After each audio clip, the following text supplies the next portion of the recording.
நம்முடைய சற்று நேர தியானத்திற்காக பிலிப்பியருக்கு எழுதின புஸ்தகம் 2ஆம் அதிகாரம் 10-11 வசனங்களை வாசிக்க கேட்போம்.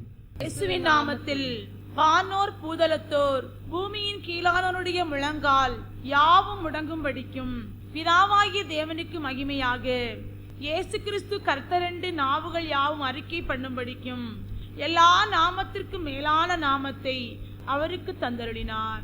கர்த்தருடைய நாமத்திற்கு மகிமை உண்டாவதாக. ஜெபிப்போம். அன்பும் மகா கிருபையும் இரக்கமும் நிறைந்த நேசமுள்ள நல்ல தகப்பனே, உம்மை நன்றியுள்ள இருதயத்தோடு ஸ்தோத்தரிக்கிறேன். வானம் சிங்காசனம், பூமி முது பாதபடியாக இருக்கிறதே, உமக்கு ஸ்தோத்திரம். இந்த நாளிலேயும் தியானிக்கும்படியாக தேவரீர் எங்களுக்கு கொடுத்த சத்திய வசனத்திற்காக உமக்கு ஸ்தோத்திரம். தியானிக்கிற வசனத்தின் மூலமாக தேவரீர் எங்களுக்கு வெளிப்படுத்துகிற சத்தியங்கள் ஆசீர்வாதமாக காணப்பட தேவன் தாமே கிருபை நல்கிறளும். இயேசு கிறிஸ்துவின் இன்ப நாமத்தில் ஜெபிக்கிறேன் பிதாவே, ஆமீன். இயேசுவின் நாமத்தில் வானோர் பூதலத்தோர் பூமியின் கீழானோருடைய முழங்கால் யாவும் முடங்கும். இயேசு கிறிஸ்து கர்த்தர் என்று நாவுகள் யாவும் அறிக்கை பண்ணும். கர்த்தருடைய நாமத்திற்கு மகிமை உண்டாவதாக. பிலிப்பியருக்கு பரிசுத்த பவுல் எழுதும்போது சொல்லுகிறார், வானோர் பூதலத்தோர் பூமியின் கீழானோருடைய முழங்கால் யாவும் முடங்கும். யாருடைய நாமத்தில் முடங்கும்? இயேசுவின் நாமத்தில் முடங்கும். இயேசு கிறிஸ்து கர்த்தர் என்று நாவுகள் யாவும் அறிக்கை பண்ணும். தெய்வ பிள்ளையே, இன்றைய தூதின் சாராம்சம் என்னவென்றால், நாம் பரிசுத்த ஆவியானவருக்குள்ளாக ஜீவிக்க வேண்டும். நாம் பரிசுத்த ஆவியானவருக்குள்ளாக ஜீவிக்கும் போது வெற்றியுள்ள வாழ்க்கை செய்ய முடியும். நாம் பரிசுத்த ஆவியானவருக்குள்ளாக ஜீவிக்கும் போது சாத்தான் தன்னுடைய சிங்காசனத்திலே வீற்றிருக்க முடியாது. நாம் பரிசுத்த ஆவியானவருக்குள்ளாக ஜீவிக்கும் போது சாத்தான் உங்கள் பாதத்திலே வந்து விழுந்து விடுவான். தெய்வ பிள்ளையே, பரிசுத்த ஆவியானவருக்குள்ளாக ஜீவிக்கிற அனுபவம் என்று சொல்லப்படுகிறதே, அது என்ன என்று ஒருவேளை நீங்கள் கேட்கலாம். தெய்வ பிள்ளையே, மாம்சீக சிந்தனை இல்லாமல், தெய்வ பிள்ளையே, மாம்சீக சிந்தனை இல்லாமல், மாம்சீகத்திற்கு உங்கள் வாழ்க்கையிலே இடம் கொடுக்காமல், எப்பொழுதும் பரிசுத்த ஆவியானவருக்கு இடம் கொடுத்து நீங்கள் வாழும்போது ஒரு வல்லமை உள்ள வாழ்க்கை உங்கள் ஜீவியத்திலே காணப்படும். உங்களுடைய வாழ்க்கையிலே ஒரு தெய்வீக பலன் உண்டாயிருக்கும். தெய்வ பிள்ளையே, அந்த தெய்வீக பலத்திற்கு முன்பாக, அந்த தெய்வீக வல்லமைக்கு முன்பாக, அந்த தெய்வீக சத்துவத்திற்கு முன்பாக ஒரு தலபலவரதபதுலவே சாத்தான் நடுநடுங்கி தாழ குப்புற விழக்கூடியவனாயிருப்பான். ஆனால் நீங்கள் மாம்சீகமான மனுஷராக ஜீவிப்பீர்களானால் நீங்கள் எழுச்சி அடையும்படியாக என்னதான் செய்தாலும் சாத்தான் ஒரு அணு அளவேனும் தன்னுடைய சிங்காசனத்திலிருந்து அசைந்து கொடுக்க மாட்டான். 2 விதமான வாழ்க்கை, 2 விதமான ஜீவியம். ஒன்று மாம்சீகமான மனுஷராக ஜீவிக்கிற வாழ்க்கை, இன்னொன்று ஆவிக்குரிய பிரகாரமான வாழ்க்கை. நீங்கள் பரிசுத்த ஆவியானவருக்குள்ளாக ஜீவிப்பீர்களானால் தேவனுடைய புத்திரராயிருப்பீர்கள், தேவனோடு நடக்கிறவர்களாயிருப்பீர்கள், தேவனோடு உறவாடுகிறவர்களாயிருப்பீர்கள். அப்பொழுது சாத்தான் அவனுடைய சிங்காசனத்தில் வீற்றிருக்க இயலாது. அவன் அந்த தெய்வீக வல்லமைக்கு முன்பாக முகங்குப்புற விழுவான். ஆனால் நீங்கள் மாம்சீகமான வாழ்க்கை வாழக்கூடிய ஜீவியமுடையவர்களாய் இருப்பீர்கள் என்றால் வெளிப்படையாக ஒரு எழுச்சியை ஏற்படுத்தக்கூடியவர்களாக வாழக்கூடியவர்களாக எங்களுக்குள்ளாகவும் பரிசுத்த ஆவியானவர் உண்டாயிருக்கிறார் என்று சொல்லி மாம்சீகமான வாழ்க்கையை வாழக்கூடிய ஜீவியமுடையவர்களாய் இருப்பீர்கள் என்றால் சாத்தானுக்கு நன்றாக தெரியும் இது வெறும் எழுச்சிதான். ஆகவே அவன் என்ன செய்வான்? அவனுடைய சிங்காசனத்திலிருந்து ஒரு அணுவளவேனும் அசைவதில்லை. ஆகவே வெறும் ஒரு எழுச்சிக்காக அல்ல, ஒரு உண்மையான தேவ பலத்தோடு, ஒரு மெய்யான தெய்வ சத்துவத்தோடு, பரிசுத்த ஆவியானவருக்குள்ளாக ஜீவிக்கிற தேவ வல்லமையோடு வாழுவீர்கள் என்றால் தேவனோடு உறவாடுகிறவர்களாக, தேவனோடு நடக்கிறவர்களாக தேவனுடைய புத்திரர் என்னப்படுவீர்கள். அதனாலதான் நம்ம தானியேலுக்கு எழுதின புஸ்தகம் 2ஆம் அதிகாரம் 11ஆம் வசனத்திற்கு வரும்போது படிக்கிறோம், ராஜா கேட்கிற காரியம் மிகவும் அருமையானது, மாம்சமாயிருக்கிறவர்களோடு வாசம் பண்ணாத தேவர்களே ஒழிய ராஜ சமூகத்தில் அதை அறிவிக்கத்தக்கவர் ஒருவரும் இல்லை என்றார்கள். யார் சொன்னது இந்த வார்த்தைகளை? குறி சொல்லுகிறவர்கள். யார் சொன்னது இந்த வார்த்தையை? ஜோசியக்காரர்கள். யார் சொன்னது இந்த வார்த்தையை? ஞானிகள் இந்த வார்த்தையை சொன்னார்கள். ஏன்? நேபுகாத் நேச்சார் என்கிற ராஜா ஒரு கட்டளையை பிறப்பித்திருந்தான். என்ன கட்டளை? நான் ஒரு சொப்பனத்தை கண்டேன், நான் கண்ட சொப்பனத்தை மறந்து விட்டேன். அழைக்கிறான். தன்னுடைய தேசத்திலே மேன்மையாக எண்ணப்பட்ட குறி சொல்லுகிறவர்களை, ஜோசியக்காரர்களை, ஞானிகளை அனைவரையும் அழைத்தான். கட்டளை பிறப்பித்தான்.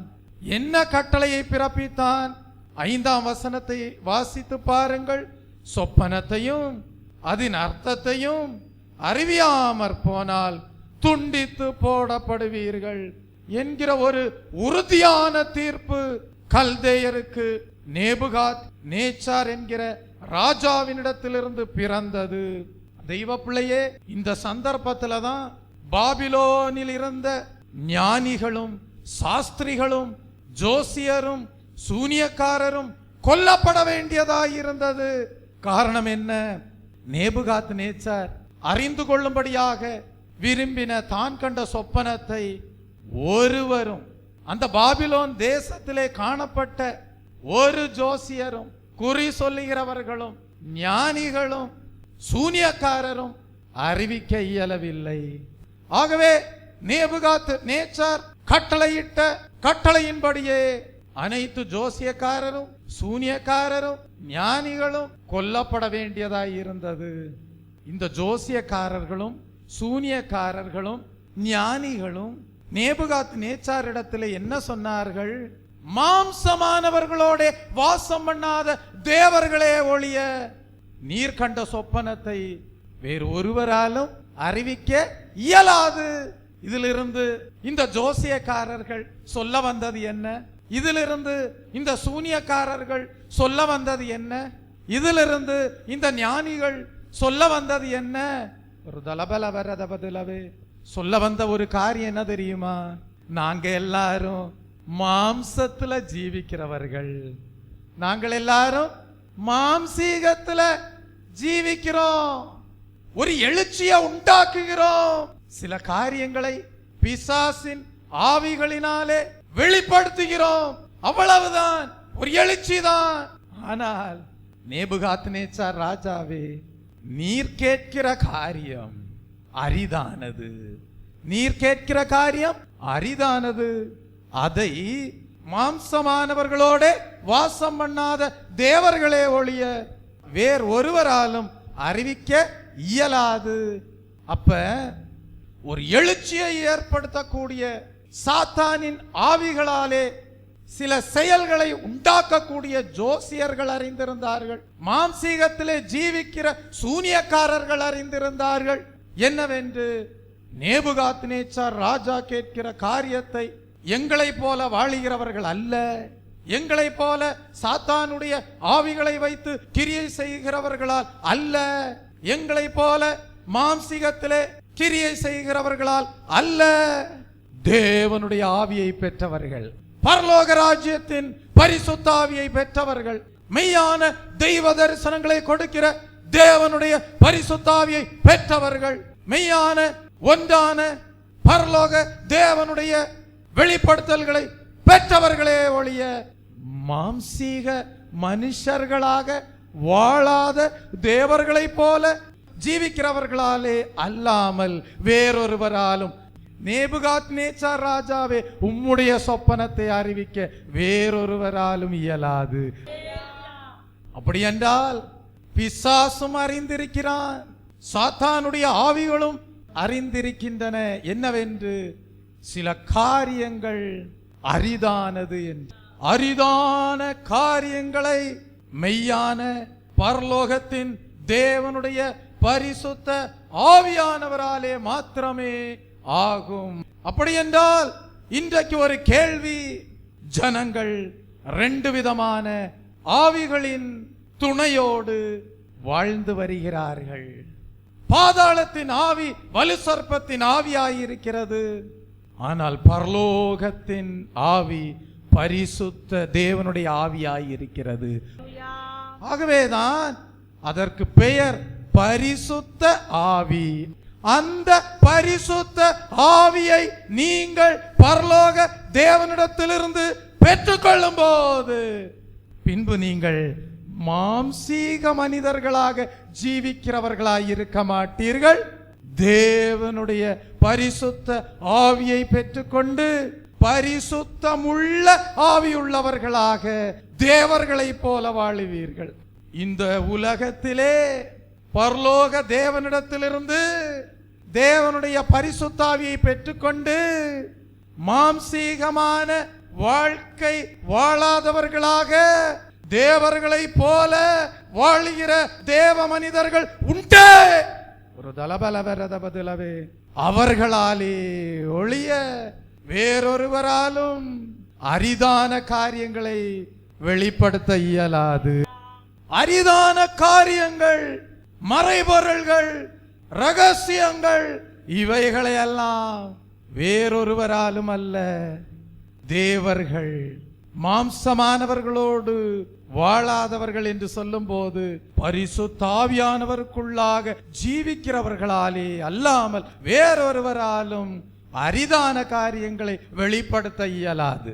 ஒரு கேள்வி, பாஸ்டர், எங்களுக்கு சில அரிதான காரியங்களை வெளிப்படுத்தி இருக்கிறார் தேவன் என்று சொல்லி, நாங்கள் தேவர்களை போல வாழ்கிறோம் என்று சொல்லி, நாங்கள் பரிசுத்த ஆவியானவருக்குள்ளாக ஜீவிக்கிறோம் என்று சொல்லி, நாங்கள் மாம்சீகமான வாழ்க்கை வாழாமல் ஒரு உன்னதமான தேவனுடைய பரிசுத்த ஆவியை பெற்றுக்கொண்டு வாழுகிறோம் என்று சொல்லி, நீங்கள் கர்த்தர் எனக்கு இவைகளை வெளிப்படுத்தினார் என்று சொல்லும் போது அது மெய்யான தேவனுடைய வெளிப்படுத்தல் தானா என்பதை எப்படி நாம் உறுதிப்படுத்த இயலும்?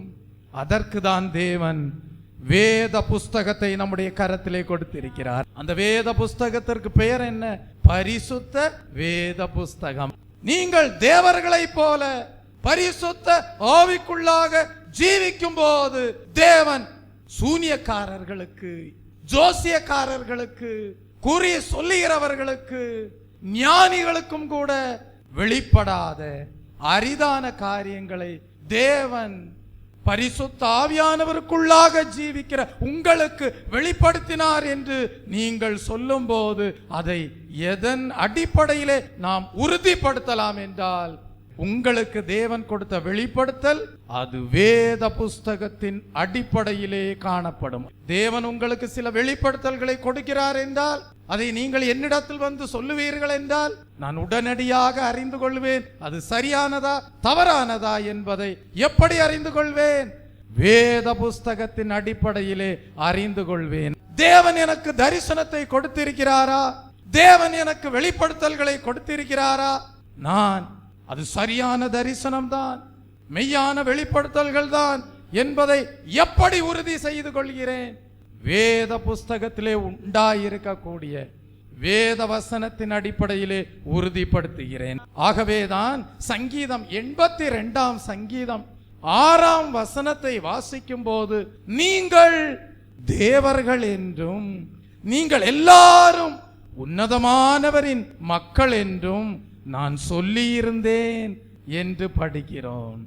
நீங்கள் யார்? தேவர்கள் என்றும் நீங்கள் எல்லாரும் எப்படிப்பட்ட மக்கள்? உன்னதமானவரின் மக்கள் என்றும் நான் சொல்லி இருந்தேன். அப்படி என்றால் என்ன அர்த்தம்? உங்களை தேவன் எப்படி காண்கிறார்? தேவர்களாக காண்கிறார். உங்களை தேவன் எப்படி காண்கிறார்?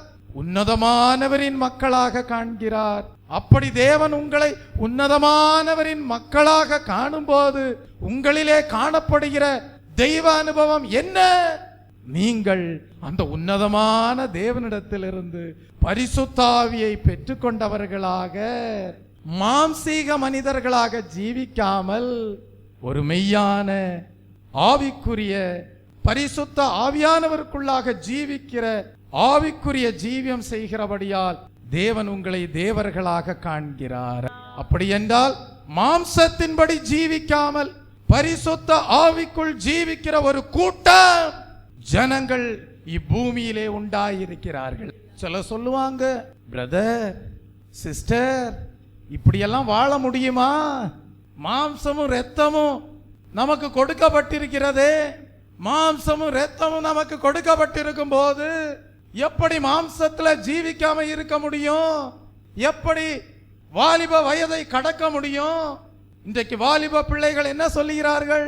எங்களுக்கு மாம்சமும் இரத்தமும் இருக்கிறதே, மாம்ச உணர்வுகள் இருக்கிறதே, எப்படி இந்த வாலிப வயதிலே நல்ல ஒரு பரிசுத்த ஆவிக்குள்ளாக ஜீவிப்பது, எப்படி ஆவிக்குரிய ஜீவியம் செய்வது, எப்படி பரிசுத்த வாழ்க்கை வாழுவது, எப்படி தெய்வ தரிசனங்களை காண்கிற அந்த உன்னதமான நிலையை அடைவது, எப்படி தெய்வ வெளிப்படுத்தல்களை பெற்றுக்கொள்ளக்கூடிய உன்னதமான நிலையை அடைவது, இதெல்லாம் சாத்தியமா? எங்களுக்கு மாம்சமும் இரத்தமும் உண்டாயிருக்கிறதே, மாம்சீக உணர்வுகள் உண்டாயிருக்கிறதே. அப்படி இருக்கும்போது எப்படி தேவர்கள் என்கிற நிலையை அடைவது? எப்படி உன்னதமானவரின் மக்கள் என்று சொல்லப்படுகிற நிலையை அடைவது என்கிற ஒரு கேள்வி இன்றைக்கு அநேகருக்குள்ளாக காணப்படுகிறது. ஆனால் வேதம் சொல்லுகிறது, வாலிபன் தன் வழியை எதனால் சுத்தம் பண்ணுவான்? கர்த்தருடைய வசனத்தின்படி தன்னை காத்துக் கொள்வதனால் தானே. கர்த்தருடைய வசனத்தின்படி தன்னை காத்துக் கொள்வதனால் தானே. அதனுடைய அர்த்தம் என்ன? கர்த்தருடைய வசனத்தின்படி நீ வாழும் போது, கர்த்தருடைய வசனத்திற்கு பயந்து நீ வாழும் போது தேவன் தம்முடைய பரிசுத்த ஆவியை கொடுக்கிறார். அரிதானது என்று நினைக்கிறாயே, மாம்சீக உணர்வுகள் உண்டாயிருக்கிறது. அந்த உணர்வுகளை எல்லாம் மேற்கொண்டு ஒரு உன்னதமான ஆவிக்குரிய ஜீவியம் செய்வது அரிது என்று எண்ணுகிறாயே. என் தேவன் சொல்லுகிறார், நீ கர்த்தருடைய வசனத்தின்படி கர்த்தருக்கு பயந்து வாழும் போது தேவன் வாக்குத்தத்தம் பண்ணின உன்னதமான பரிசுத்த ஆவியை கொடுப்பார். அந்த பரிசுத்த ஆவியை நீ பெற்றுக்கொள்ளும் போது உனக்குள்ளாக பரிசுத்தமுள்ள ஆவி காணப்படும். உன் ஆவிக்குரிய மண்டலம் பரிசுத்தமுள்ள ஆவிக்குரிய மண்டலமாக காணப்படும். அப்பொழுது நீ ஒரு ஜோசியக்காரனை போல அல்ல, அப்பொழுது நீ ஒரு குறி சொல்லுகிறவனை போல அல்ல, அப்பொழுது நீ ஒரு சூனியக்காரனை போல அல்ல, அப்பொழுது நீ ஒரு ஞானியை போல அல்ல. அதற்கும் மேலான உன்னத பரிசுத்த ஆவியை பெற்றுக்கொண்டவனாக, உன்னத தேவனுடைய பரிசுத்த ஆவியை பெற்றுக்கொண்டவளாக, அரிதாயிருக்கக்கூடிய தேவர்கள் என்னப்படக்கூடிய உன்னதமானவரின் மக்கள் என்னப்படுகிற ஒரு உன்னதமான நிலை அடைந்து கொள்ள தேவன் கிருபை கொடுக்கிறார். Price the Lord. ஒரு உன்னதமான நிலை. அந்த நிலையை அடையும் போது ஒரு ஜோசியக்காரன் உன்னை பார்க்கும்போது சொல்லுவான், இவர்கள் அரிதான வாழ்க்கை வாழுகிறார்கள் என்று. நீ ஒரு உன்னதமான ஆவிக்குரிய ஜீவியத்தை பரிசுத்த ஆவியானவருடைய துணையோடு வாழும்போது ஒரு சூனியக்காரன் சொல்லுவான், இவர்கள் அரிதான ஒரு வாழ்க்கையை வாழுகிறார்கள். நீ பரிசுத்த ஆவிக்குள்ளாக வாழ்ந்து தேவர்கள் என்னப்படக்கூடிய உன்னதமானவரின் மக்கள் என்று சொல்லப்படக்கூடிய நிலையிலே காணப்படும் போது, அப்படிப்பட்ட ஒரு உன்னதமான ஜீவியம் செய்யும் போது மந்திரவாதி சொல்லுவான், எங்களால் ஜீவிக்க முடியாத ஒரு உன்னதமான வாழ்க்கையை இவர்கள் வாழுகிறார்கள் என்று. Price the Lord. அது எப்படி ஆகிறது? மெய்யான பரலோக தேவனுடைய பரிசுத்த ஆவியை பெற்றிருக்கிறபடியால் ஆகிறது. ஆகவே தான் பக்தன் பாடுகிறான், உம்மால் ஆகாத காரியம் ஒன்றுமில்லை. உம்மால் ஆகாத காரியம் ஒன்றுமில்லை. உம்மால் ஆகாத காரியம் ஒன்றுமில்லை. எல்லாமே உம்மாலாகும். அல்லேலூயா, உம்மாலாகும். மற்றவர்கள் அரிதாக எண்ணக்கூடிய எல்லாம் உன்னதமான தேவனாலே ஆகும். அதை உங்களை கொண்டு நிறைவேற்றுகிறார். எப்படி ஆகிறது? உங்களுக்குள்ளே தேவன், உன்னதமான தேவன், பரிசுத்த தேவன் தம்முடைய பரிசுத்த ஆவியை கொடுத்து பரிசுத்த ஆவியானவருக்குள்ளாக ஜீவிக்கும்படியாக செய்து பாடச் செய்கிறார். ஆகும், எல்லாம் ஆகும். உம்மாலேதான் எல்லாம் ஆகும். அத பாடும்போது ஒரு நிச்சயம் இருக்கணும். தேவனுடைய பரிசுத்த ஆவியானவர் எனக்குள்ளே வாசம் பண்ணுகிறார். தேவனுடைய பரிசுத்த ஆவியானவருக்குள்ளாக நான் ஜீவிக்கிறேன். ஆகவே பலப்படுத்துகிற கிறிஸ்துவினாலே, பரிசுத்த ஆவியானவராலே எல்லாம் ஆகும். ஆகும், எல்லாம் ஆகும். உம்மாலேதான் எல்லாம் ஆகும். ஆகும், எல்லாம் ஆகும். உம்மாலேதான் எல்லாம் ஆகும். உம்மாலாகாத காரியம் ஒன்றுமில்லை. உம்மால் ஆகாத காரியம் ஒன்றுமில்லை. உம்மால் ஆகாத காரியம் ஒன்றுமில்லை. எல்லாமே உம்மாலாகும். அல்லேலூயா, எல்லாமே உம்மாலாகும். ஆகவேதான் வேதம் சொல்லுகிறது.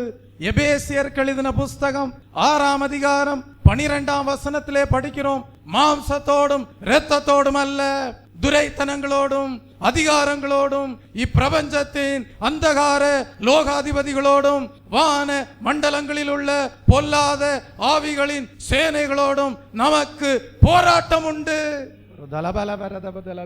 சிலர் இன்றைக்கும் சாத்தானுடைய வல்லமைகளோடு போராட இயலாமல், வலு சர்ப்பத்தின் ஆவிகளோடு போராட இயலாமல் காணப்படுகிறார்கள்.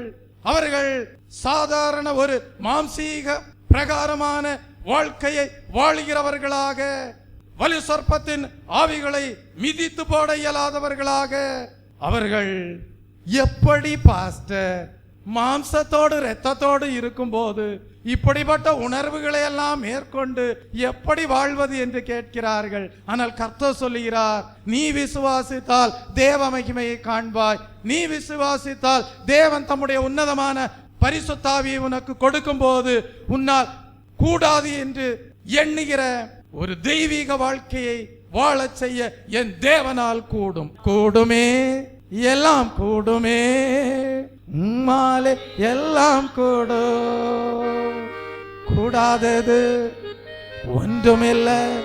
உம்மால் கூடாதது ஒன்றுமில்லை. கூடுமே, எல்லாம் கூடுமே. உம்மாலே எல்லாம் கூடும். கூடாதது ஒன்றுமில்லை. உம்மால் கூடாதது ஒன்றுமில்லை. அப்ப உங்களுக்கு இப்படிப்பட்ட வாஞ்சை இருக்கணும். உங்களுக்கு இப்படிப்பட்ட வாஞ்சை இருக்கணும். முதல்ல என்ன வாஞ்சை இருக்கணும்? கர்த்தாவே, எங்க வாழ்க்கையில மாம்சீகம் தலை தூக்குகிறது. இப்படிப்பட்ட மாம்சீகங்கள்லாம் தலை தூக்காதபடி மாம்சீகத்தை மேற்கொள்ளக்கூடிய உம்முடைய உன்னத ஆவியை, பரிசுத்த ஆவியை எங்களுக்கு தாரும். நாங்கள் தேவர்கள் என்று சொல்லப்படக்கூடிய, உன்னதமானவரின் மக்கள் என்று சொல்லப்படக்கூடிய மேலான வாழ்க்கை வாழ விரும்புகிறோம் என்கிற வாஞ்சை, விருப்பம் முதலாவது உங்களுக்கு உண்டாக வேண்டும். பின்பு காத்திருந்து தேவனுடைய பரிசுத்த ஆவியை பெற்றுக்கொள்ள வேண்டும். பெற்றுக்கொண்ட பிறகு நீங்கள் மாம்சத்தோடும் இரத்தத்தோடும் போராட மாட்டீர்கள். நீங்கள் துரைத்தனங்களோடும் அதிகாரங்களோடும் இப்பிரபஞ்சத்தின் அந்தகார லோகாதிபதிகளோடும் வான மண்டலங்களில் உள்ள பொல்லாத ஆவிகளின் சேனைகளோடும் போராட ஆரம்பிப்பீர்கள். போராடும் போது சாத்தான் சிங்காசனத்திலே உட்கார முடியாது, அவன் முகங்குப்புற விழுவான். காரணம் வெறும் எழுச்சி அல்ல, வெறும் எழுச்சி அல்ல, அரிதான காரியங்களை நடப்பிக்கிற பரிசுத்த ஆவியானவரை பெற்றிருக்கிறபடியால் நடுக்கம் உண்டாகும். சாத்தானுக்கு சவால் விடக்கூடிய பரிசுத்த சந்ததியாயிருப்பீர்கள். அதைதான் ஜோசியக்காரர்கள் சொன்னார்கள், அதைதான் சூனியக்காரர்கள் சொன்னார்கள், அதைதான் ஞானிகள் சொன்னார்கள். நேபுகாத் நேச்சார் ராஜாவே, நீர் கேட்கிற காரியம் அரிதானது, அதெல்லாம் எங்களால செய்ய முடியாது.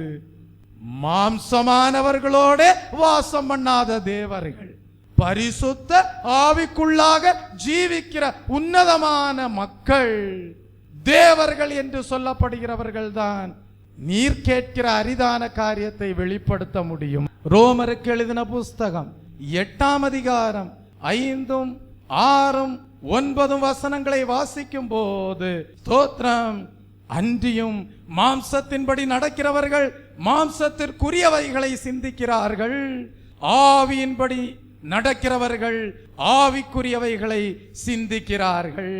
மாம்ச சிந்தை மரணம், ஆவியின் சிந்தையோ ஜீவனும் சமாதானமுமாம். 9ஆம் வசனம், தேவனுடைய ஆவி உங்களில் வாசமாயிருந்தால் நீங்கள் மாம்சத்திற்குட்பட்டவர்களாயிராமல் ஆவிக்குட்பட்டவர்களாயிருப்பீர்கள். கிறிஸ்துவின் ஆவி இல்லாதவன் அவருடையவன் அல்ல. அப்படி என்றால் இந்த ஜோசியக்காரர்களுக்குள்ளாக கிரியை செய்யக்கூடிய ஆவி எப்படிப்பட்டது? கிறிஸ்துவின் ஆவி அல்ல. இந்த சூனியக்காரர்களுக்குள்ளாக கிரியை செய்யக்கூடிய ஆவி எப்படிப்பட்டது? கிறிஸ்துவின் ஆவி அல்ல, அது வலு சர்ப்பத்தின் ஆவி. ஆகவேதான் ஆவிகளை பகுத்தறியக்கூடிய டிசர்னிங் ஸ்பிரிட் உங்களுக்கு உண்டாயிருக்க வேண்டும். அதை தேவன் தம்முடைய பரிசுத்த ஆவியானவர் மூலமாக கொடுக்கிறார். இன்றைக்கு ஆராய்ந்து பாருங்கள், நீங்கள் தேவர்கள் எண்ணப்பட்டவர்களா? உன்னதமானவரின் மக்கள் எண்ணப்பட்டவர்களா? உங்களுக்குள்ளே கிறிஸ்துவின் ஆவி உண்டாயிருக்கும். மாம்சீக பிரகாரமான ஜீவியம் அல்ல. இப்படியும் உன்னதமான பரிசுத்த வாழ்க்கை வாழலாம், இப்படியும் உன்னதமான ஒரு வல்லமையுள்ள வாழ்க்கை வாழலாம், இப்படியும் உன்னதமான ஒரு பலத்தோடு காணப்படலாம். சாத்தானை சிங்காசனத்திலிருந்து விழப்பண்ணலாம், முகங்குப்பர விழப்பண்ணக்கூடிய தேவ வல்லமை கிறிஸ்துவின் ஆவியாயிருக்கிறது என்பதை விளங்க செய்யக்கூடியவர்களாயிருப்பீர்கள்.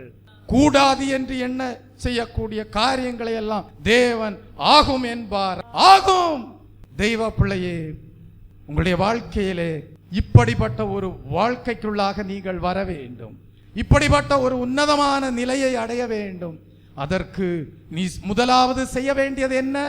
கர்த்தாவே, கிறிஸ்துவின் ஆவி எனக்குள்ளாக வர வேண்டும் என்கிற வாஞ்சை இருக்கணும். முதல்ல விருப்பம் இருக்கணும். கர்த்தாவே, கிறிஸ்துவின் ஆவி எனக்குள்ளாக வர வேண்டும். அந்த விருப்பம் இருந்தாதான் வேதம் சொல்லுது, இயேசு கிறிஸ்துவை விசுவாசி, நீயும் உன் வீட்டாரும் ரட்சிக்கப்படுவீர்கள். இது சாதாரண ரட்சிப்பு இல்ல.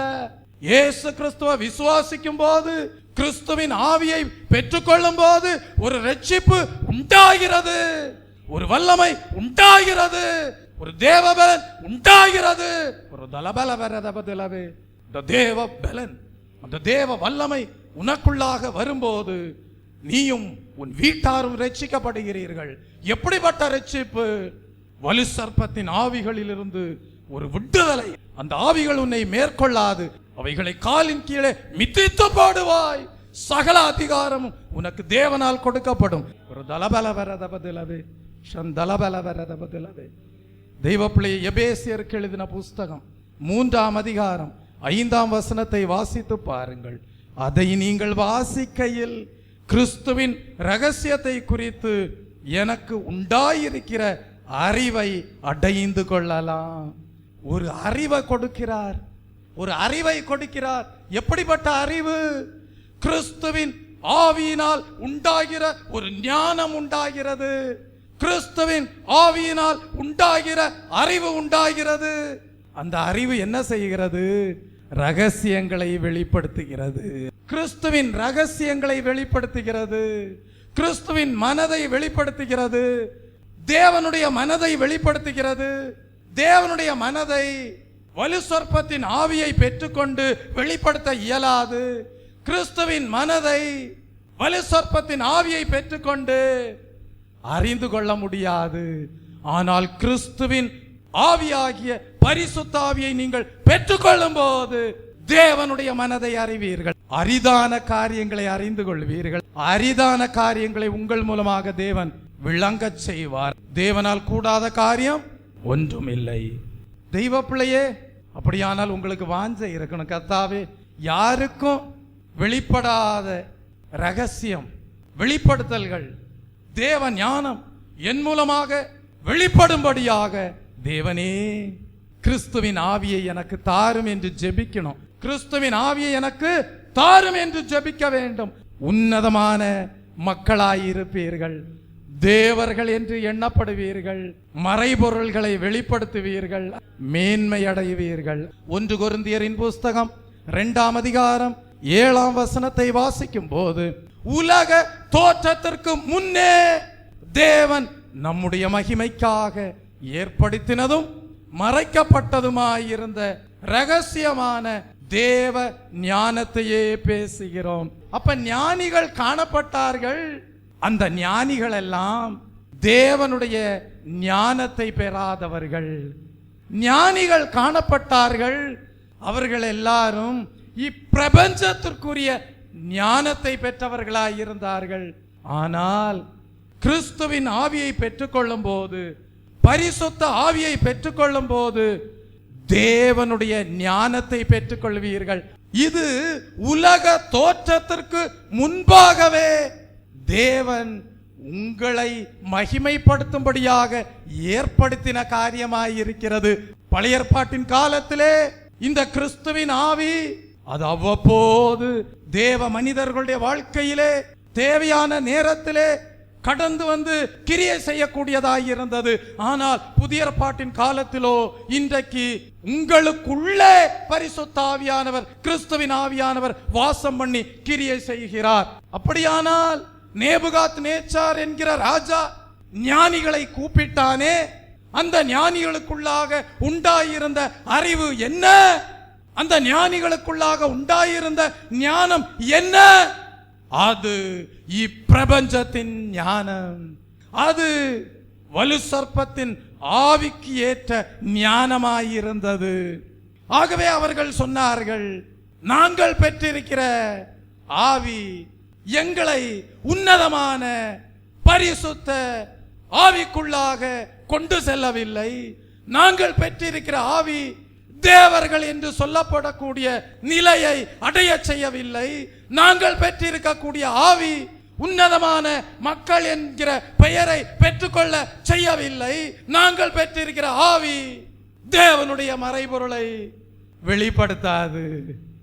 ஆகவே நேபுகாத்நேச்சார் ராஜாவே, மாம்சமானவர்களோடு வாசம் பண்ணாத தேவர்களே ஒழிய நீர் கேட்கிற காரியத்தை சொல்ல ஒருவராலும் கூடாது. ஆனால் அதே பாபிலோன் தேசத்திலே ஒரு மனிதன் காணப்பட்டான். அந்த மனிதனுடைய பெயர் என்ன? தானியேல். அந்த மனிதனுடைய பெயர் என்ன? தானியேல்.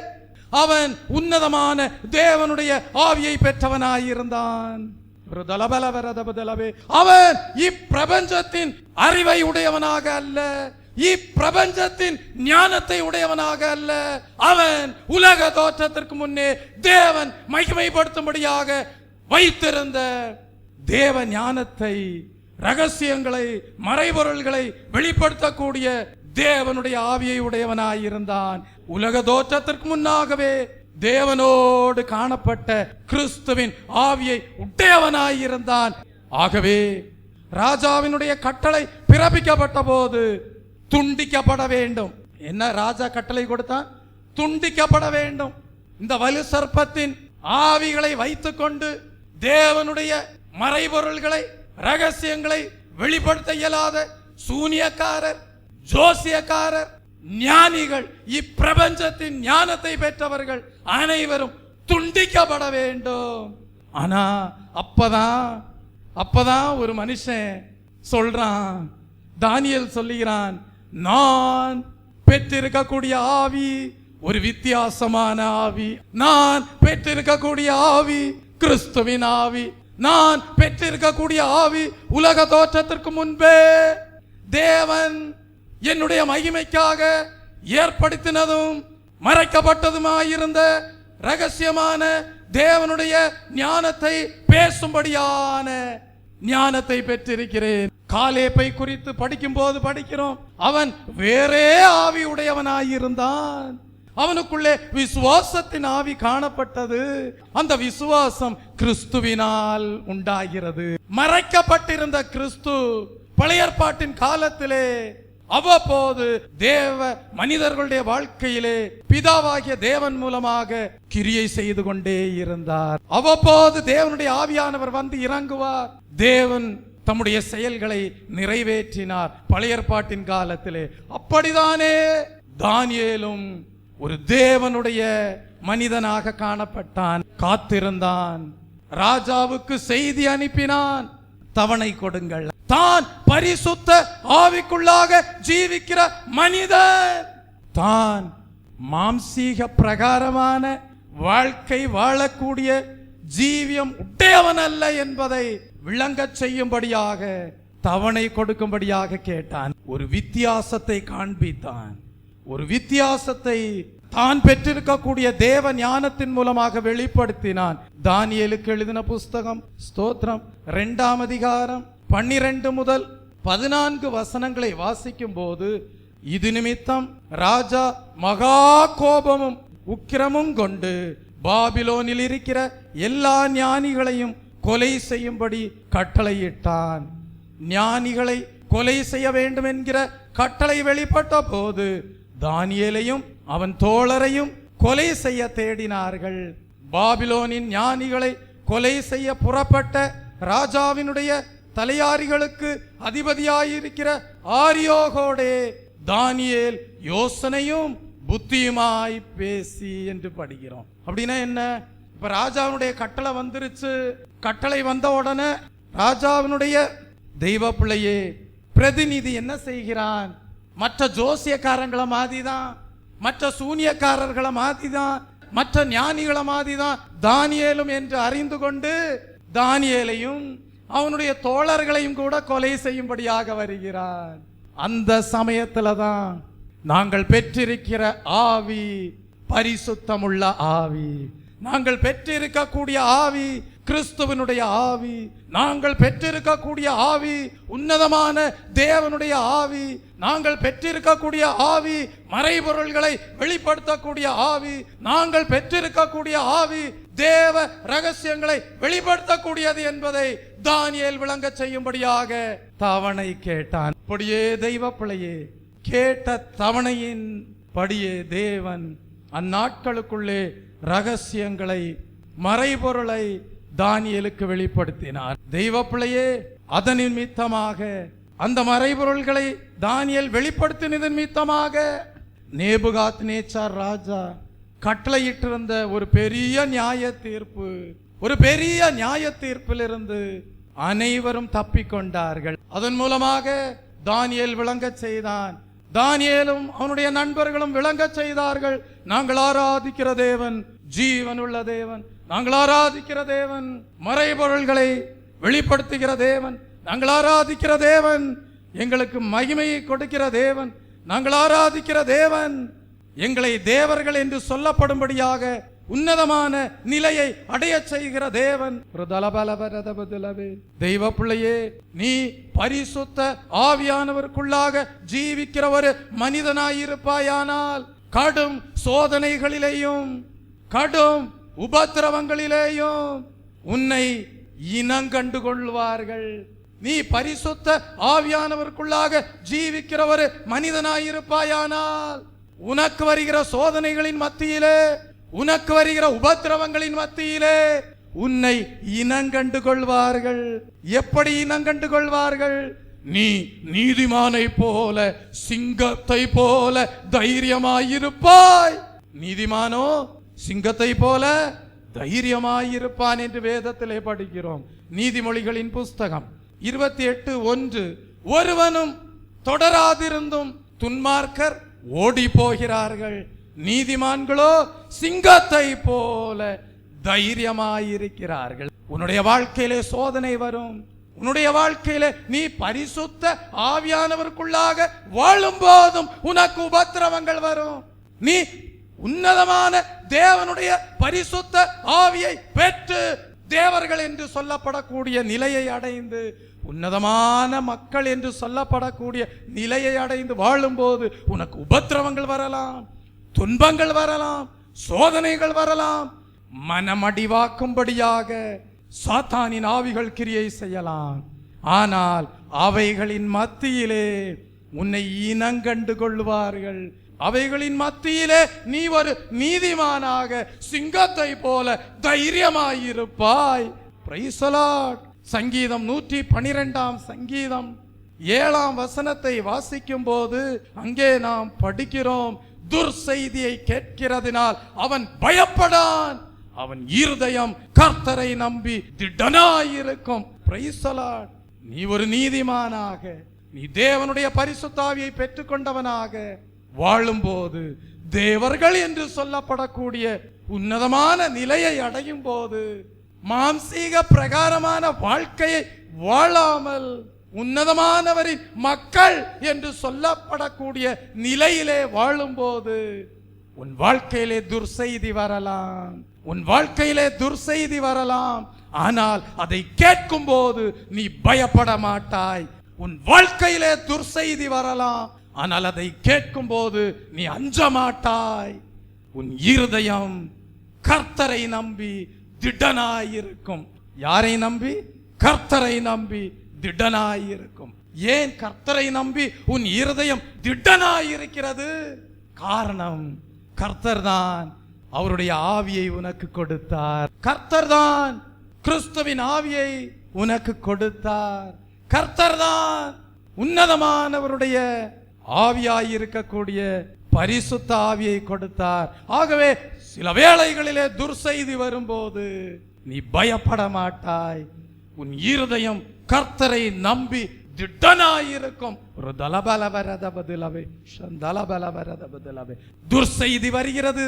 யாருக்கு வருகிறது? தானியேலுக்கு வருகிறது. தானியேலுக்கு வருகிறது ஒரு துர்செய்தி. கொலை செய்யப்படுவாய், கொலை செய்யப்படுவாய், துண்டிக்கப்படுவாய். இது நேபுகாத்நேச்சார் ராஜாவினுடைய கட்டளை. துர்செய்தி வந்தபோது தானியேல் பயப்படவில்லை. தானியேலுடைய இருதயம் கர்த்தரை நம்பி திடனாயிருந்தது. அப்படியே தெய்வ பிள்ளையே, கர்த்தரை நம்பி திடனாயிருந்த தானியேல் மேன்மை அடைந்தான். கர்த்தருடைய ஞானம் தானியேலுக்குள்ளாக இருந்தது. கர்த்தருடைய ஞானத்தை தானியேல் வெளிப்படுத்தினான். Price the Lord. நீதிமொழிகளின் புஸ்தகம் 24 அதிகாரம் 10 வசனத்தை வாசிக்கும் போது, ஆபத்து காலத்தில் நீ சோர்ந்து போவாயானால் உன் பலன் குறுகினது என்று வாசிக்கிறோம். ஒரு ஆபத்து நாட்கள் தானியேலுக்கும் வந்தது. ஆனால் அவனுடைய பலன் குறுகி போகவில்லை. நீங்கள் பரிசுத்த ஆவிக்குள் ஜீவிக்கிறவர்களாய் இருந்தால் இதுவரை சம்பவித்திராத அபூர்வமான கிரியைகளையும் தேவன் உங்கள் மூலமாக நடப்பிப்பார். வாசித்து பாருங்கள். தானியேலுக்கு எழுதின புஸ்தகம் 2 அதிகாரம் 17, 18 வசனங்களை வாசித்து பாருங்கள். பின்பு தானியேல் தன் வீட்டிற்குள் போய் தானும் தன் தோழரும் பாபிலோனின் மற்ற ஞானிகளோடும் கூட அழியாதபடிக்கு இந்த மறைபொருளை குறித்து பரலோகத்தின் தேவனை நோக்கி இரக்கம் கேட்கிறதற்காக அனனியா, மிஷாவேல், அசரியா என்னும் தன்னுடைய தோழருக்கு இந்த காரியத்தை அறிவித்தான். அங்க ஒரு காரியம் சொல்லப்பட்டிருக்கு. பரலோகத்தின் தேவன், பரலோகத்தின் தேவன் ஒருவர் உண்டாயிருப்பாரேயானால் பாதாளத்திற்கும் ஒரு தேவன் உண்டு. பாதாளத்தின் தேவனுடைய ஆவிதான் வலு சர்ப்பத்தின் ஆவி. ஆனால் பரலோகத்தின் தேவனுடைய ஆவிதான் பரிசுத்த ஆவி, கிறிஸ்துவின் ஆவி. அப்ப உங்கள் மூலமாக தேவன் அபூர்வமான காரியங்களை செய்ய வேண்டுமானால், எப்படி தானியேல் பரலோகத்தின் தேவனை நோக்கி இரக்கம் கேட்பதற்காக தன்னோடு இருந்த தோழர்களுக்கும் காரியங்களை அறிவித்தானோ, அதே போல நீங்களும் உங்களோடு ஐக்கியப்பட்டிருக்கிறவர்களோடு கூட ஒன்றிணைந்து ஒருங்கிணைந்து தேவனிடத்தில், கர்த்தாவே உம்முடைய பரிசுத்த ஆவியை எங்களுக்கு தாரும் என்று சொல்லி அவருடைய இரக்கத்திற்காக மன்றாடுவீர்களானால் வரப்போகிற நியாய தீர்ப்பிலிருந்து தப்பித்துக் கொள்வீர்கள். Price the Lord. தெய்வ பிள்ளையே, மறைபொருள் ராஜாவின் காரியம் வெளிப்படுத்தல் என்பது ஆவிக்குரிய பிரகாரமாக நம் ராஜாதி ராஜாவாகிய தேவனின் ரகசியங்கள் வெளிப்படுவதை தான் அது காட்டுகிறது.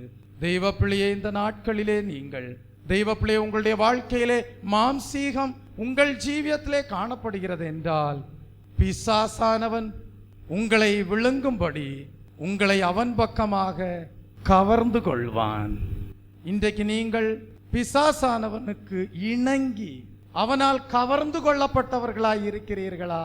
இன்றைக்கு ஒரு நல்ல தீர்மானம் பண்ணுங்க. கர்த்தாவே, பிசாசானவனுடைய கவர்ச்சிகளுக்கு இணங்கி போகாதபடி ஒரு உன்னதமான தேவனுடைய மக்கள் என்று சொல்லப்படும்படியாக, தேவர்கள் என்று சொல்லப்படும்படியாக, கர்த்தாவே இயேசுவின் நாமத்திலே வானோர் பூதலத்தோர் பூமியின் கீழானோருடைய முழங்கால் யாவும் முடங்கும் என்று சொல்லப்பட்டிருக்கிறது. இயேசு கிறிஸ்து கர்த்தர் என்று நாவுகள் யாவும் அறிக்கை பண்ணும் என்று சொல்லப்பட்டிருக்கிறது. அப்படிப்பட்ட அனுபவம் எங்கள் வாழ்க்கையின் மூலமாக நிறைவேறும்படியாக கர்த்தாவே காத்திருக்கிறோம். உம்முடைய அபிஷேகத்தால் எங்களை நிரப்பும் என்று சொல்லி நீங்கள் வேண்டிக் கொள்வீர்களானால், தெய்வ பிள்ளையே, ஒரு வெற்றியுள்ள வாழ்க்கையை இந்த பூமிக்குரிய வாழ்க்கையிலே வாழச் செய்ய அனுகிரகம் செய்ய தேவன் வல்லவராயிருக்கிறார். ஆகவேதான் சங்கீதம் 149 சங்கீதம் 9 வாசிக்கிறோம், இந்த கனம் அவருடைய பரிசுத்தவான்கள் யாவருக்கும் உண்டாகும். அல்லேலூயா. வாசித்து பாருங்கள். சங்கீதம் 149 சங்கீதம் 9 வாசிக்கும் போது, இந்த கனம் அவருடைய பரிசுத்தவான்கள் யாவருக்கும் உண்டாகும். அல்லேலூயா. இந்த கனம் அப்படின்னா என்ன அர்த்தம்? தேவன் தம்முடைய பரிசுத்தவான்களை கனப்படுத்துகிறார். தேவன் தம்முடைய பரிசுத்தவான்களுக்கு மகிமையை வைத்திருக்கிறார். அது உலக தோற்றத்திற்கு முன்பாகவே தேவனால் ஏற்படுத்தப்பட்ட மகிமையாய் இருக்கிறது. அந்த மகிமையை நீங்கள் பெற்றுக்கொள்ள வேண்டும். அப்பொழுது உங்கள் மூலமாக அரிதான காரியங்களை தேவன் நிறைவேற்றுவார். பூமியிலே அநீதி மறைந்துவிடும், அக்கிரமங்கள் செயலிழந்துவிடும். ஒரு தலபலவரதபதலவே தேவனுடைய மகிமைக்கேற்ற நீதியான காரியங்கள், பரிசுத்தத்திற்கேற்ற காரியங்கள் செயல்படுவதை அறிவீர்கள். ஒரு தேவ பயம் ஜனங்கள் மத்தியிலே உண்டாகும். தேவநாம மகிமைப்படும். Praise the lord. இந்த கனம் அவருடைய பரிசுத்தவான்கள் யாவருக்கும் உண்டாகும். உண்டாயிற்று, தானியேலுக்கு உண்டாயிற்று. பலவரதபதலவே அந்த மகிமை, அந்த கனம் தேவன் தானியேலுடைய வாழ்க்கையிலே வெளிப்பட செய்தார். தானியேல் மூலமாக ரகசியங்கள் வெளிப்பட்டன, மறைபொருள்கள் வெளிப்படுத்தப்பட்ட போது நேபுகாத் நேச்சார் ராஜாவின் மூலமாக தானே பரலோகத்தின் தேவன் தானியேலை மேன்மைப்படுத்தினார். உனக்கு தேவனுடைய மகிமை உண்டாயிருக்கிறது, உனக்கு தேவனுடைய கனம் உண்டாயிருக்கிறது. அதை நீ இழந்து போக கூடாது. அதை நீ பெற்றுக்கொள்ள வேண்டும். அதை பெற்றுக்கொண்டு ஜீவனுள்ள சாட்சியாக, உன்னதமான மக்கள் என்று சொல்லப்படும்படியாக, தேவர்கள் என்று சொல்லப்படும்படியாக, மாம்சமானவர்களோட வாசம் பண்ணாத அனுபவம் உடையவர்களாக, விசேஷித்தவர்களாக, தேவன் வைத்திருக்கிற கனத்தை பெற்றுக்கொண்டவர்களாக மேன்மை அடைய கர்த்தர் உங்களுக்கு கிருபை கொடுக்க நல்லவராயிருக்கிறார். இந்த கிருபையை கேட்பீர்களா? அந்த கிருபையை கேட்போம், காத்திருப்போம். அந்த வாஞ்சை எங்களுக்கு இருக்கிறது என்று சொல்லுகிறவர்கள் ஒரு அல்லேலூயா சொல்லுங்க. தானியேலுக்கு எழுதின புஸ்தகம் 2ஆம் அதிகாரம் 48ஆம் வசனத்தை வாசிக்கும் போது, சொப்பனத்தையும் அதன் அர்த்தத்தையும் தெரிவிப்பவர்களுக்கு சிறப்பான வெகுமதிகளையும் பரிசுகளையும் அளிப்பதாக ராஜா ஏற்கனவே வாக்கு பண்ணியிருந்தான். தெய்வ பிள்ளையே, அப்படியே தானியேலுக்கு எழுதின புஸ்தகம் 2ஆம் அதிகாரம் 6ஆம் வசனத்தை வாசிக்கும் போதும் நாம் அறிந்து கொள்கிறோம், நீங்கள் உங்களுக்கு தேவன் கொடுத்த அழைப்பை குறித்த தெளிவான தரிசனமும் நிச்சயமும் உள்ளவர்களாயிருந்தால் அதற்கேற்ற பிரகாரமாக உங்களுடைய ஜீவியத்தை நீங்கள் காத்துக்கொள்வீர்களானால், ராஜாவாகிய நேபுகாத்நேச்சார் தானியேலுக்கு கொடுத்ததை பார்க்கிலும் மிக சிறந்த பிரதிபலன்களையும் நித்தியமான வெகுமதிகளையும் நம்முடைய ராஜாதி ராஜாவானவர் இயேசு கிறிஸ்து நமக்காக வைத்து காத்து கொண்டிருக்கிறார். ஆகவே நீங்கள் அழைக்கப்பட்ட அழைப்புக்கு பாத்திரவான்களாக நடந்து கொள்ள கவனமாயிருப்பீர்களாக. எபேசியருக்கு எழுதின புஸ்தகம் 4ஆம் அதிகாரம் 1ஆம் வசனத்திலே வாசிக்கிறோம்.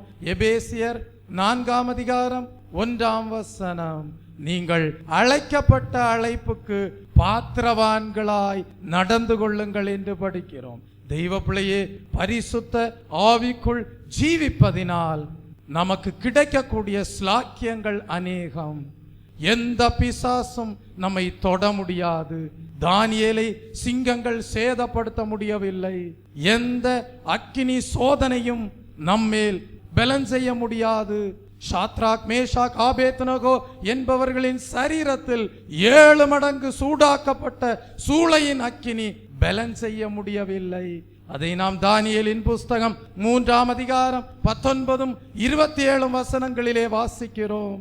சோதனைகளின் முன்னிலையிலே அசாதாரணமான விசுவாசமும் தைரியமும் திட நம்பிக்கையும் உள்ளான பூர்ண இளைப்பாறுதலும் நம்மில் உண்டாயிருக்கும்.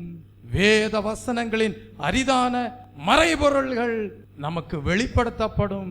இப்படிப்பட்ட அரிதான ஸ்லாக்கியங்களை பரிசுத்தாவிக்குள் ஜீவிக்கும் போது நாம் பெற்றுக்கொள்ளலாம். நம்முடைய கண்களை மூடுவோமா, எழும்பி நிற்போமா. நித்திய அழிவுக்கு நியமிக்கப்பட்டவர்களும் கூட நம் மூலமாக தப்புவிக்கப்படுவார்கள். ஒரு தலபலபரதபதலப மனுஷ புத்தி கெட்டாத அபூர்வமான கிரியைகளை தேவன் நம் மூலமாக செய்தருளுவார். சத்ருவின் வல்லமைகள் நம் முன் அடிபணியும். நாம் வெற்றியுள்ள ஜீவியம் செய்கிறவர்களாயிருந்து எல்லாவற்றையும் சுதந்தரித்துக் கொள்வோம். வெளிப்படுத்தல் 21ஆம் அதிகாரம் 7ஆம் வசனம் சொல்லுகிறது, ஜெயம் கொள்ளுகிறவன் எல்லாவற்றையும் சுதந்தரித்துக் கொள்ளுவான். தானியேலை போல நாமும் மாம்சமானவர்களோடு வாசம் பண்ணாத தேவர்களாக எப்போதும் தேவனோடு வாசம் பண்ணி பரிசுத்த ஆவிக்குள் ஜீவிக்க நாடுவோமாக. கர்த்ததாமே நம் அனைவரையும் ஆசீர்வதிப்பாராக. எல்லாரும் ஸ்தோத்திர பலிகளை ஏறிடுங்கள். கர்த்தாவே, ஒரு தலபலவரதபதில் டபகலவரதபதல் மாம்சமானவர்களோடு வாசம் பண்ணாத தேவர்கள் என்று சொல்லப்படுகிற நிலையை, உன்னதமான நிலையை அடையும்படியாக பரலோகத்தின் தேவனே, கிறிஸ்துவின் ஆவியை எங்களுக்குள்ளே தாரும் என்று சொல்லி எல்லாரும் வேண்டிக் கொள்வீர்களா? நீ அறியாததும் உனக்கு எட்டாததுமான பெரிய காரியங்களை தேவன் செய்வார். எல்லா சத்தனுடைய வல்லமைகளும் உனக்கு அடிபணியும். காரணம், தேவனுடைய ஆவியை பெற்றுக்கொள்கிறபடியால், தேவனுடைய ஆவியாகிய கிறிஸ்துவின் ஆவிக்குள்ளாக ஜீவிக்கிறபடியால். சூனியக்காரர்கள் மத்தியிலே, ஜோசியக்காரர்கள் மத்தியிலே, குறி சொல்லுகிறவர்களின் மத்தியிலே, மந்திரவாதிகளின் மத்தியிலே நீ ஒரு வித்தியாசத்தை வெளிப்படுத்துவாய். ஒரு தலபலவரதபதலவே தேவனுடைய ஆவியை பெற்றிருக்கிறவன் கிறிஸ்துவின் ஆவியை உடையவனாயிருக்கிறான். ஒரு தலபலவரதபதிலே அனுப்பும் தேவா உம்மாவியினை அடியார் மீதே இவ்வேளையிலே. அனுப்பும் தேவா உம்மாவியினை அடியார் மீதே இவ்வேளையிலே. பரிசுத்த ஆவி பலமாயிரந்து பின்மாறி பெய்திடவே. பரிசுத்த ஆவி பலமாயிரங்கி மாறி பெய்திடவே. அனுப்பும்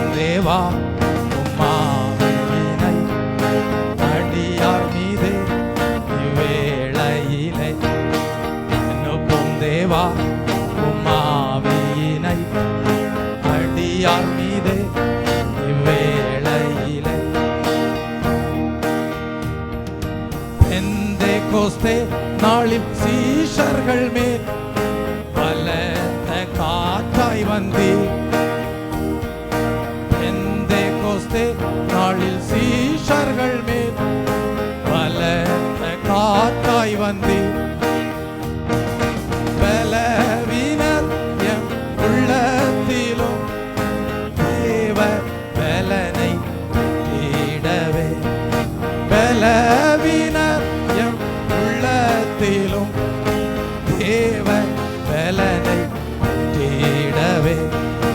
அனுப்பும் தேவா உம்மாவினை அடியார் மீதே இவ்வேளையிலே. அனுப்பும் தேவா உம்மாவினை அடியார் மீதே இவ்வேளையிலே. மீட்கப்படும் நல் நாளுக்கென்று பெற்றவும் ஆவியினை. மீட்கப்படும் நல் நாளுக்கென்று பெற்றவும் ஆவியினை.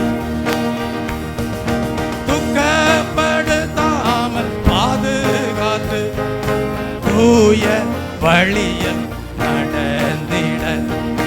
துக்கப்படுத்தாமல் பாதுகாத்து தூய வழியில் நடந்திட. அனுப்பும் தேவா உம்மாவியினை அடியார் மீதே இவ்வேளையிலே. அனுப்பும் தேவா உம்மாவியினை அடியார் மீதே இவ்வேளையிலே. அனுப்பும் தேவா உம்மாவியினை அடியார் மீதே இவ்வேளையிலே.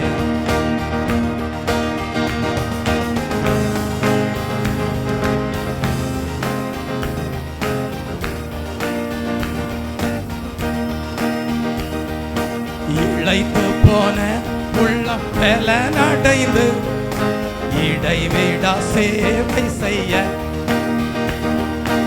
இழைத்து போன உள்ளம் பலனடைந்து இடைவிடா சேவை செய்ய. இரட்சகர் இயேசுவின் சாட்சியாக பாரில் எங்கும் ஜீவித்திட. இரட்சகர் இயேசுவின் சாட்சியாக பாரில் எங்கும் ஜீவித்திட. அனுப்பும் தேவா உம்மாவியினை அடியார் மீதே இவ்வேளையிலே. அனுப்பும் தேவா உம்மாவியினை அடியார் மீதே இவ்வேளையிலே.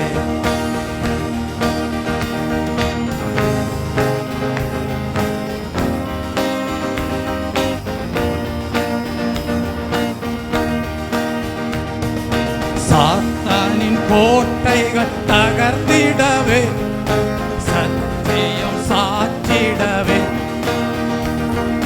சாத்தானின் கோட்டைகள் தகர்ந்திடவே சத்தியம் சாற்றிடவே. புத்தியாய் நின்று யுத்தம் செய்ய சக்தியே இந்நேரமே. புத்தியாய் நின்று யுத்தம் செய்ய சக்தியே இந்நேரமே. அனுப்பும் தேவா உம்மாவியினை அடியார் மீதே இவ்வேளையிலே. அனுப்பும் தேவா உம்மாவியினை அடியார் மீதே இவ்வேளையிலே. அனுப்பும் தேவா உம்மாவியினை அடியார் மீதே இவ்வேளையிலே. அனுப்பும் தேவா உம்மாவியினை அடியார் மீதே இவ்வேளையிலே. பலபரதிலாவா கௌதில பலபரதிலாவா கீரா சந்தாலாவா இதாவே பலபரபரதபதில பைக்கலபரதில பலபரபரதில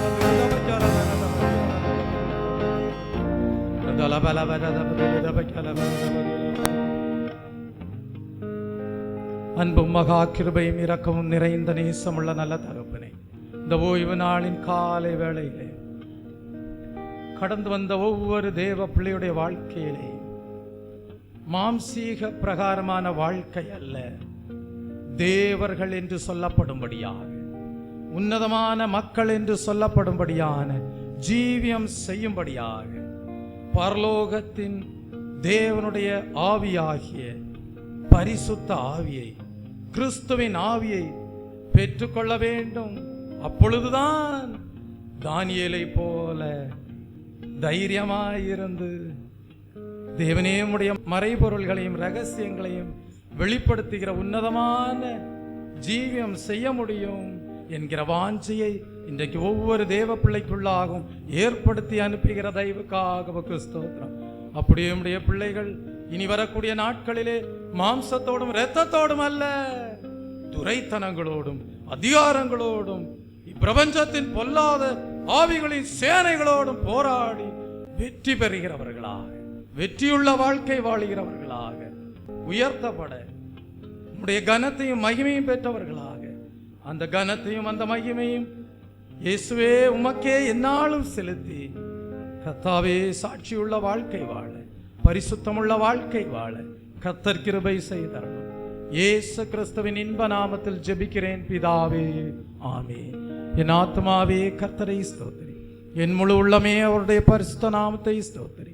என் ஆத்மாவே கர்த்தரை ஸ்தோத்திரி, அவர் செய்த சகல உபகாரங்களையும் மறவாதே. ஆமென்.